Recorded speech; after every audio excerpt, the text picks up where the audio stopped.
My fiancée, Eliza, had just called me her backup plan. She laughed about it. She said I was boring and a sure thing. She didn't know my phone was on the desk, recording her entire call. When I confronted her, she didn't apologize. She called me a psycho and a controlling monster. She locked herself in the bedroom and called her parents, crying fake tears, telling them I was scaring her. Within 10 minutes, her father, a man who called me son, told me to leave her alone. Her brother threatened me. I was kicked out of my own home, my reputation was destroyed, and they even came for my job. Just before you continue to watch, please subscribe to this channel and like this video. It would encourage and help us keep creating amazing content for you. Alright, back to the story. I was in my home office, sitting on the phone with my car insurance company. I was trying to dispute a claim, and the agent was being difficult. I tapped the screen of my phone and hit record on a simple app. I always did this for important calls, just so I had a record. The agent finally put me on hold, playing that terrible music. I tossed my phone onto the desk, annoyed, and went back to grading history papers. I completely forgot to stop the recording. A few minutes later, my fiancée, Eliza, came home. I could hear her in the kitchen. She sounded agitated. She was on her phone with her friend, Claire. I was only half listening until I heard her laugh, a cold sound I didn't recognize. "I don't even care that Julian blocked me," she said. "He was fun, but Arthur is safe. He's the perfect backup plan. He'd never leave, he's boring, and my parents adore him. He's a sure thing." My heart was hammering. I was still holding the phone. I had to face her. I stood up, my hand shaking as I reached for the stop button. I felt the blood drain from my face. The room felt like it was tilting. Backup plan. Boring. Safe. The words just echoed in my head. I looked at my phone and saw the .mp3 file. It had saved the last 15 minutes of audio. My hand was shaking so badly I could barely press the stop button. I stumbled out of my office and into the kitchen. Eliza was still on her phone, smiling as she texted. She looked up, and her smile was so perfect, so normal. "Hey you," she said. My voice was quiet, dead. I could barely get the words out. "Who is Julian?" I asked. Her smile flickered. "And am I your backup plan?" She just stared at me for a second, her head tilted. And then, the sweet, loving woman I was going to marry vanished. Eliza's sweet expression didn't just fade. It turned into a mask of pure, cold fury. "What did you just say?" she hissed. I tried to explain, my voice trembling. "I overheard you. I was on a call. My phone was recording by accident." She seized on the word. "You recorded me?" she shrieked. Her voice was suddenly loud, bouncing off the kitchen tiles. "You were recording my private conversation? You're a psycho." She took a step back, her eyes wide, like she was the one in danger. "You are paranoid and possessive and controlling. This is why I'm so stressed out all the time." I tried to speak, to defend myself, to say that she was the one talking about her ex, but she just held up her hand. Before I could even say she was the one on the phone with her ex, she turned, ran into our bedroom, and I heard the click of the lock. I stood in the hallway, completely stunned. I could hear her on the other side of the door, but her voice had changed. It was high-pitched, a desperate, fake sobbing. It was a performance. "Mom," she cried into her phone. "Mom, you have to help me. Arthur's going crazy." My stomach turned to ice. I knew exactly what she was doing.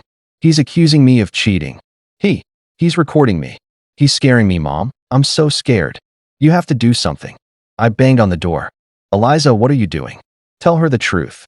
She just sobbed louder. "He's yelling at me. I don't know what to do." I backed away from the door, my heart pounding. She wasn't just defending herself. She was building an army. And I was standing, unarmed, on the wrong side of the door. It didn't take long. 10 minutes, maybe less. My phone rang. The caller ID said Henry. It was her father. I felt a small wave of relief. Henry was a logical man. He was a successful businessman. He called me son. He would listen. I could explain. "Henry," I answered, my voice shaky. "Thank God you called." "Eliza is." He cut me off. His voice wasn't warm or concerned. It was ice cold. "Arthur. Just Arthur. Not son. I don't know what you think you're doing, but I am deeply disappointed in you." I tried to speak, but he talked right over me. "We treated you like family. You leave our daughter alone. Don't contact her." The line went dead. He had hung up. I was staring at the blank screen, my father-in-law's cold words echoing in my head. Before I could even process it, my phone buzzed again. A text message. It was from her brother. I was still looking at the call-ended screen from Henry. My mind just couldn't catch up. The text message from her brother, William, lit up the screen. William was a lawyer. He was always so smug and protective of his little sister. The text was short and brutal. I heard what you did. If you come near my sister again, you'll have to deal with me. It wasn't a warning, it was a threat. In less than 15 minutes, my entire life had been set on fire. The woman I loved was a stranger. The family that I adored, the people I was planning an engagement party with this weekend, had turned on me without a single question. The grief was overwhelming, but something else was pushing through it. A cold, hard crystal of anger. I was officially an outcast, painted as the villain in my own life. And I had no idea how much worse it was about to get. Eliza never came out of the bedroom. She fled to her parents' house that night, like a victim escaping. I was left alone in our apartment, the silence deafening. The next day, I got an email. It was from our landlord. I read it, and my blood ran cold. Eliza and her father, Henry, had both contacted him. They informed him that I was emotionally unstable and aggressive, and that Eliza had been forced to move out for her own safety. Because she was no longer on the property, I was now solely responsible for the remaining 6 months of our very expensive lease. A lease I could not possibly afford on my high school teacher's salary. They had me. They knew I couldn't pay it. I had 30 days to pay 6 months' rent or be sued. I was trapped, financially ruined, and they knew it. I was desperate. I tried calling our mutual friends. I had to explain my side. This was all a horrible misunderstanding. But Eliza had been busy. The few people who actually answered their phones were cold. "Hey, Arthur. Listen, Eliza told us you've been having some issues," one friend said. "We just think it's best if you give her space." Give her space? I was the one who was betrayed. Another friend just said, "Sorry, man, I don't want to get in the middle of this," and hung up. I had been perfectly and professionally cut out. She had gotten to every single person we knew and painted me as the abusive, controlling one. She had not just left me. She had erased my entire social life. I've been painted as the abusive, controlling one. I scrolled through my contacts, but there was no one left to call. She hadn't just left me, she had erased me. I was at the grocery store a few days later, trying to buy cheap food to last me until I figured out my life. My cart was full of rice and pasta. Then I saw her. Eliza. She was in the wine aisle, laughing on her phone. She didn't look sad. She didn't look hurt. She looked smug. She saw me. Her smile widened. She ended her call and walked right over to me. "You really should have just kept your mouth shut, Arthur," she said. Her voice was casual, but loud enough for the other shoppers to hear. "You're just a boring teacher. You can't win this. You're just not that important." Her arrogance was absolute. She looked at my cart full of cheap food, scoffed, and walked away. She smiled, turned, and walked away. The words, "not that important," burned into my memory, right next to boring. The final betrayal came a week later. This was the one that broke me. I was called into my principal's office first thing in the morning. He looked nervous. "Arthur," he said, "an anonymous complaint has been filed against you by a concerned parent." My heart sank. He continued, "The complaint alleges erratic and unstable behavior that makes you unfit to be around children." I knew instantly who it was. Eleanor, Eliza's mother, the woman who used to bake me cookies. She was on the school board. This was a professional execution. "Arthur," my principal said, "I have to place you on administrative leave, pending a full investigation." I walked out of the school, carrying my box of desk supplies. They hadn't just taken my home, they were taking my life. And I had no way to fight back. This was it. Rock bottom. I was sitting in my car in the school parking lot, holding a cardboard box full of my belongings. I had lost my fiancée. I had lost the family I loved. I had lost all my friends. I was about to be evicted from my apartment. And now, they had come for my livelihood. My career. The one thing that I was proud of. All because I had overheard the truth. I looked at my phone, still clutched in my hand. I opened the audio files. There it was. The .mp3 file. The backup plan recording. I was just a boring teacher. A sure thing. I had absolutely nothing left to lose. My finger hovered over the delete icon for that .mp3 file. But I stopped. If I had nothing left to lose, then they had everything to lose. I had to survive. I found a lawyer who told me I had no choice but to break my lease and take the credit hit. I couldn't fight Henry's high-priced lawyers. That evening, I got an email from Eliza.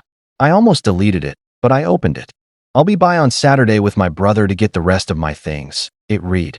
"Please not be there. The sight of you makes me sick." My stomach churned. This wasn't the woman I knew. This was a monster. The cruelty was the point. She wasn't just leaving. She was making sure I knew I was repulsive to her. She wanted me to feel worthless. And I had no choice but to obey. She's not just leaving. She's making sure I know I'm repulsive to her. And I had no choice but to agree. I was at a cheap coffee shop, trying to use their free Wi-Fi to look for a new apartment. My finances were a disaster. As I was scrolling through listings, the door opened, and William, her brother, walked in. He saw me and smirked. It wasn't an accident. He walked over to my table. Well, he said, looming over me. He wasn't here to talk. He was here to intimidate. "Just so we're clear," he sneered, "you're going to stay away. You're going to stop harassing my sister. You're a nobody, Arthur. Go grade some papers." He leaned in, his voice low. "If I hear you've even texted her, you'll regret it." He shoved past my shoulder, laughing to himself, leaving me standing there, humiliated in the middle of a crowded coffee shop. I found a tiny, run-down apartment on the other side of town. It was all I could afford. I was hauling a heavy box of books up the stairs when a car pulled up. A luxury sedan. It was Eleanor, Eliza's mother. She was probably visiting one of her rich friends in the nicer building next door. We made eye contact. I was sweating, dirty, and struggling with the box. She wasn't. She didn't look guilty. She didn't look sad. She just looked at me with pure, unadulterated contempt. She held that look for a long second. Then her window glided up, and the car drove on. That look. The woman who used to call me her son looked at me like I was trash. That look kills any last bit of doubt I had. That last piece of me that hoped for reconciliation, it died right there on the sidewalk. 2 weeks later, I got an envelope in the mail. It was thick, expensive cardstock. I recognized the calligraphy. It was the invitation for our engagement party. My heart stopped. Why would they send me this? Was this some sick joke? I opened it. The card was beautiful, and the text was a final, calculated slap in the face. "Join us to celebrate Eliza and her new beginning." They hadn't even canceled the party. They repurposed our engagement party into a celebrate Eliza's freedom party. They were throwing a party to celebrate my destruction. They were dancing on the grave of my old life. It's a calculated, final humiliation. They weren't just moving on. They were celebrating my destruction. I heard from an old college friend, one of the few people who wasn't in Eliza's immediate circle. He had gone to the party. He called me after, sounding uncomfortable. "Man, I don't know how to tell you this," he said. "But Eliza was there with Julian, her ex." My blood went cold. "She was all over him," my friend continued. "It looked like they'd been back together for a while. Her whole family was treating him like royalty. It all clicked. Her plan had worked. She needed a psycho ex-fiancé to make Julian feel sorry for her and take her back. She gaslit me, destroyed my life, and painted me as the villain, all to get her ex-boyfriend back. I wasn't just the backup plan, I was the pawn. It all made sense now. The fight with Julian, the gaslighting, it was all a cold, calculated plan. The school board investigation finally finished. They found the anonymous complaint to be unsubstantiated. I was cleared. I got my job back. But the damage was done. My principal pulled me aside on my first day back. "Arthur," he said, "I'm glad this is resolved. But please, try to keep your personal life out of the school." I just nodded. I walked back to my classroom. The whispers stopped when I walked in. The other teachers looked at me with pity or suspicion. I was that teacher, the unstable one. The villains had won. They were celebrating with their new old boyfriend, and I was a pariah in the one place I ever felt I belonged. They're celebrating, and I'm a pariah. I sat in my empty classroom, the whispers stopping when I walked by. They thought the boring teacher was finished. I sat in my new, empty apartment. The walls were thin. I could hear my neighbors arguing. I thought about Eliza's smug face in the grocery store. I thought about Henry's cold voice on the phone. I thought about William's threat and Eleanor's look of contempt. I thought about them all, celebrating. I wasn't the everyman victim anymore. I wasn't the trusting, loving fiancé. That person was gone. They had killed him. I was a strategist now, a man with nothing left to lose. I opened my laptop. I saved the .mp3 file to my desktop. I looked up the email addresses for Henry, Eleanor, and William. I opened a new email. I drafted a simple, short message. And then, I waited. I'm no longer lashing out. The email was saved as a draft. The audio file was attached. All I needed was the perfect moment to burn their entire, perfect world to the ground. I waited for weeks. I went to work. I paid my bills. I lived like a ghost. And then I saw it. It was in the local paper, a full-page ad. City Commerce Guild honors Henry, last name, as Business Leader of the Year. My eyes scanned the article. It praised his unwavering integrity and his deep commitment to family. I started to laugh. It was a hollow, empty sound. Unwavering integrity. The hypocrisy was so perfect, so pure, it was almost beautiful. This was the moment. They were at the absolute peak of their arrogance, about to be celebrated in front of the whole city. Unwavering integrity. I laughed out loud. I opened my laptop, pulled up the draft, and my finger hovered over the send button. I opened the email draft. It was simple. It was clean. It was not emotional. It was a cold, hard fact. 2. Henry, Eleanor, William. Subject, the truth. Body, Henry, Eleanor, and William. You have all made your feelings clear. I have honored your request and have not contacted Eliza. But as people I once deeply respected, I believe you deserve to know the full truth about the daughter and sister you are defending. This audio file was accidentally recorded the night you cut me out of your lives.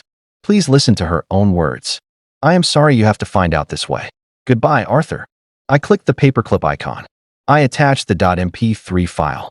I took one last breath, and I hit send. The email was gone. There was no taking it back. A wave of terrifying, liberating silence washed over me. All I could do now was wait for the explosion. I didn't wait long. I stood up and grabbed the one duffel bag I had packed. I was leaving this town tonight. I was done. As I was zipping up the bag, my phone, which had been silent for weeks, buzzed on the counter. It was a text. From Eleanor. Arthur, wait. I stared at the text. And then, the deluge. Missed call, Henry.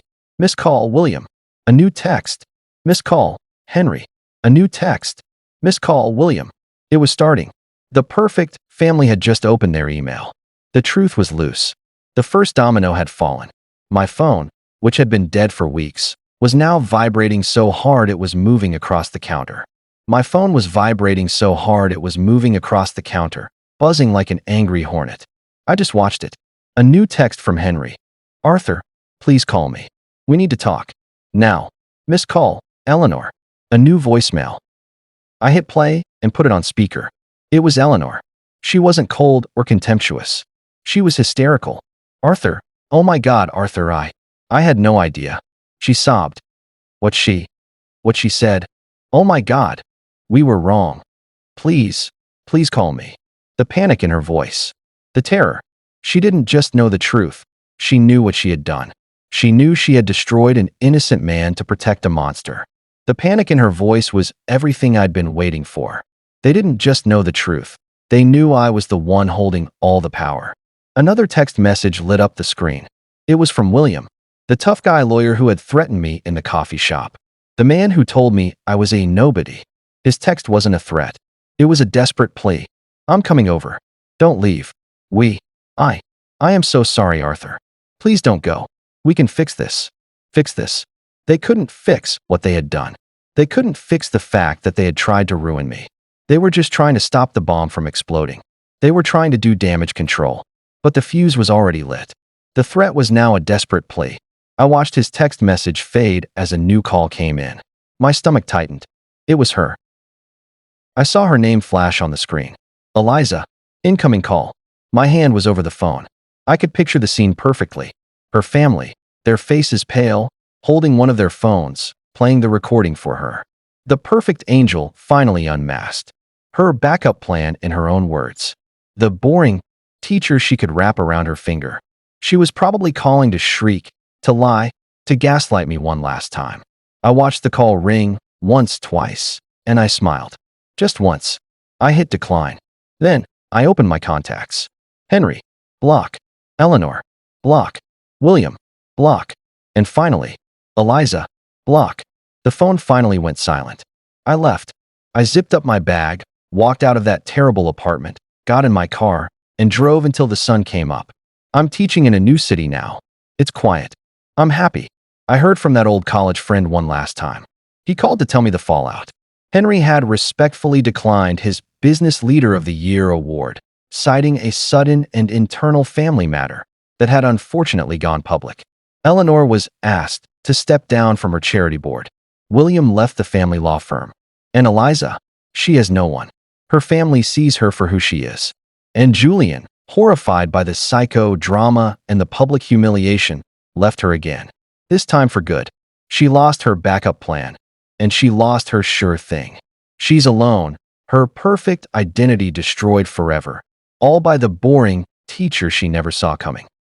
I deleted the audio file a long time ago. I'm free. If you enjoyed this story, make sure to like this video, comment, and smash the subscribe button. Also check out other videos on the channel. We've got more interesting stories for you.